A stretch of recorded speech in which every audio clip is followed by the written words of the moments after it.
Good evening, everybody. Welcome to Seven City Shop Talk No Quarter, our weekly show. My name is John. And I'm Josh. And we're here today to overview the App State East Carolina game. First game of the season coming up 1 week from today. Charlotte, North Carolina, prime time on ESPNU. A great ending to the season last year. Lots of high hopes this year. Just can't wait for the season to start. And so we're going to dive deep in today and talk about what we expect for the App State East Carolina game. Yeah, so I think for me, one of the biggest things that I'm looking at coming into this is Appalachian State's quarterback situation. They have a transfer quarterback coming in from Duke, and I think that him, along with the rest of their offense, is going to be very powerful going into this season. Yeah, I actually looked at some film today. I think it was Chase Bryce, I believe. And from Duke, yep. Yep, from Duke. And the big thing I took away from him at Duke is that he had no offensive line there and he was constantly struggling and scrambling and throwing interceptions. I do not see that. So I think East Carolina's not going to have that luxury of having him throwing lots of interceptions, especially with Appalachian State's front line. Their offensive line's returning a bunch of starters from last year. In fact, it's besides East Carolina, one of the highest returning teams in the nation. And looking back at their overall stats last year, they were one of the most efficient on the ground teams in the nation. Tons of rushing yards, have a great duo at running back, some serviceable receivers. But, the offensive line, I think I was just reading a stat, they averaged over 265 rushing yards a game. And that's where East Carolina is going to have to really step up and plug the holes in the middle. Yeah, and I think that Cameron Peoples, the running back there at Appalachian State, I think he's going to be just a workhorse for their team. I think this is really going to open up the offense a lot. So I was watching one of the press conferences earlier this week, and the defensive coordinator was talking about, kind of making sure that they, watch that front end. But also on offense, they were talking about how, ECU plans to kind of open it up and, kind of throw it over the top kind of early. So that might be something that Appalachian State tries to get us off of our feet, Yeah, and I think Appalachian State's going to hang their hat on their defense. They were prolific on their defense last year, 15 picks last year.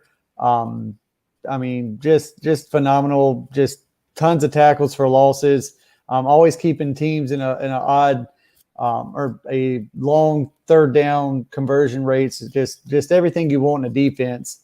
And I'm just hoping that we don't run into that in the Charlotte game. I think both teams are going to have a lot of butterflies, though. I think that's going to come out and help us a little bit too. Oh yeah, I think that, but I definitely think that Appalachian State is going to have a little bit less butterflies.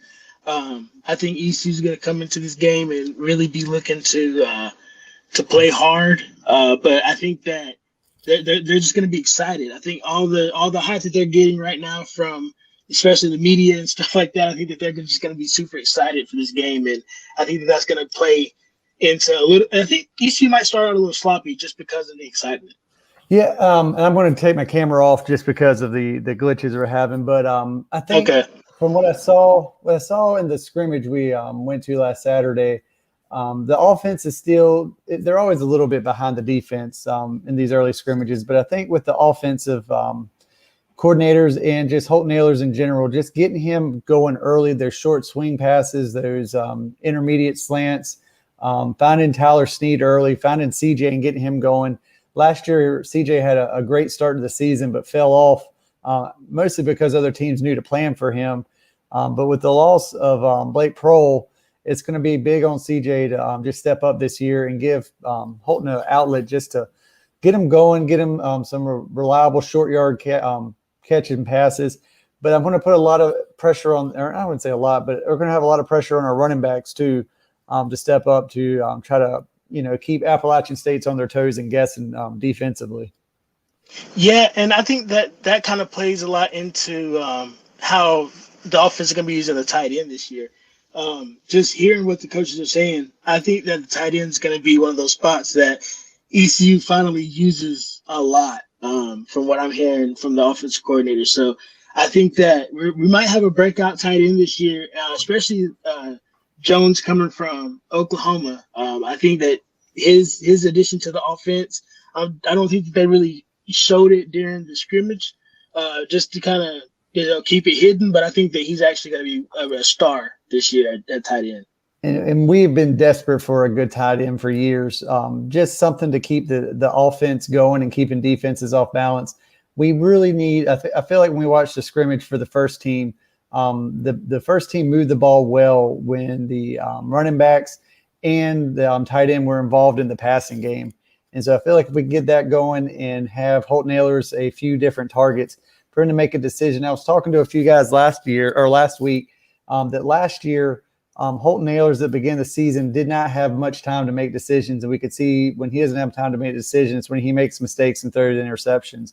I'm hoping that our offensive line did look markedly better in the scrimmage, gave him a little bit more time. And I think having a running game that we might possibly have 2,000-yard rushers this year will really help him out. And I think will be evident in the Appalachian State game, because it's not going to come down to him making all the plays and, having to walk that tightrope.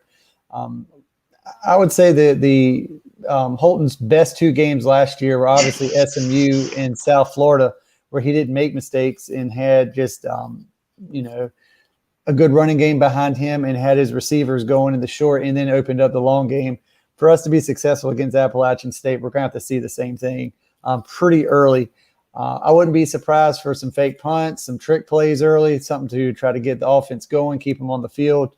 And I don't think that's probably going to be both ways. I think Appalachian State, just from the way they've come up, they're a lot like us, small school trying to gain respect. They've done some amazing things. No one's going to forget the Michigan game, 10-win season. What was that, last year or year before last?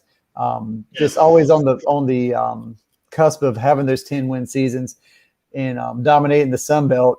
I think they're wanting to make a stand too, that they're the best team in the state and they're ready to step up for East Carolina.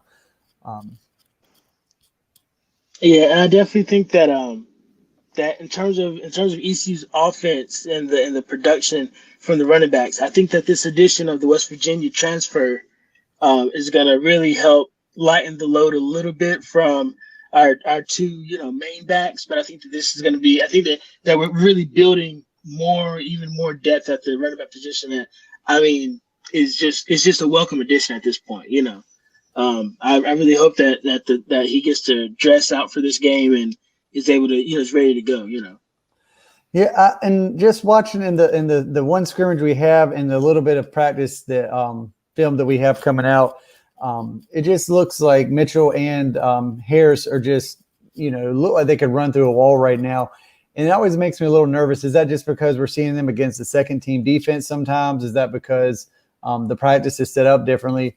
But what I saw last year, especially near the end of the season when Mitchell had to take more snaps, is that the offensive line seems to really rally around those guys. When they have big games, they seem to play up too and give them the holes and the blocks they need to get through. And that's going to be big for East Carolina. Can their offensive line stack up against Appalachian State defensive core? Hey, Pirate fans, this is Josh here. Thank you for stopping by and watching the Seven Cities No Quarter show. If you guys like this little clip, make sure you go watch the full video. And make sure you catch us live next week. You can find our schedule on our Facebook page, Seven Cities Shop Talk Sports Radio No Quarter. All right? So, stay a pirate.